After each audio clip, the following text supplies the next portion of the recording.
Kwento ko lang, dati ano 'to, hindi ko pinapakita yung mukha ko kasi mahiyain nga na nagvo-vlog. Tapos yung ginagawa ko siyempre medyo ma-expert tayo dito sa pag-i-AI. Ngayon, ang ginawa ko nag-e-edit ako ng AI lahat, boses, video, AI, eh. Tapos isang buwan na yung video ko. Ang nagvo-views 200 lang.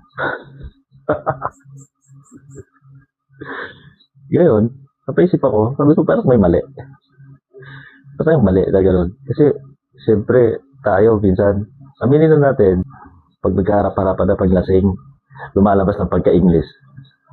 Ang expert, ang galing mag-English. Tapos pag mawala na yung lasing, wala na rin yung English. Pwede ba yun? Pag nalalasing ka, pumapasok ang language ng English sa utak mo. Hindi naman siguro. Siguro, nasa ulo na nila o talino na nila na marunong sila mag-English pero nahiya sila maglabas pag hindi lasing.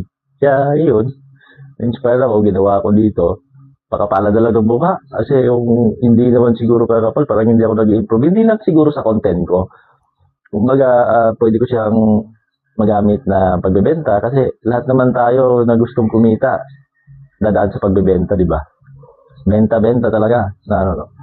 Tingnan mo naman ang networking, no? Nakakabenta ng mga ano, wala naman sila magprodukto kahit mga scam. Alam ng mga tao scam pero pag magaling ka magbenta, magaling kang mag-promote, nakakabenta, nakaka-recruit.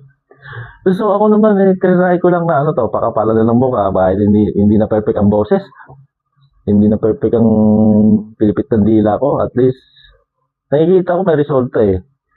Ang dami nagpa-follows, yung mga batch ko. Siyempre, mga friends ko pa naman sa ngayon, pero sa susunod, mapaisip naman siguro ako. Baka naumay na kayo sa kwentong secure ko.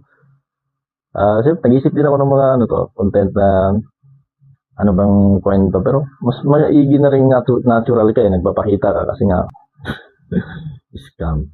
Eh, maigi na yung natural na move mo, natural na boses mo, natural na mukha mo. Nakita ko na, dati tinatago-tago ko pa yung mga sugat ko nito kasi na-aksidente nga ako. Ngayon, pinapakita ko na, ano to, magpakatotoo na lang tayo. Mas maganda lang magpakatotoo eh, kasi ang absorb ng viewers o absorb ng siguro magagamit ko sa pagbebenta kasi may mga manok ako. May mga manok akong negosyo ngayon na nagmamanukan na ano to, nagpapalaki pa, nagkaka-umpisa ko pa lang. Siguro magagamit ko to. So, yun lang.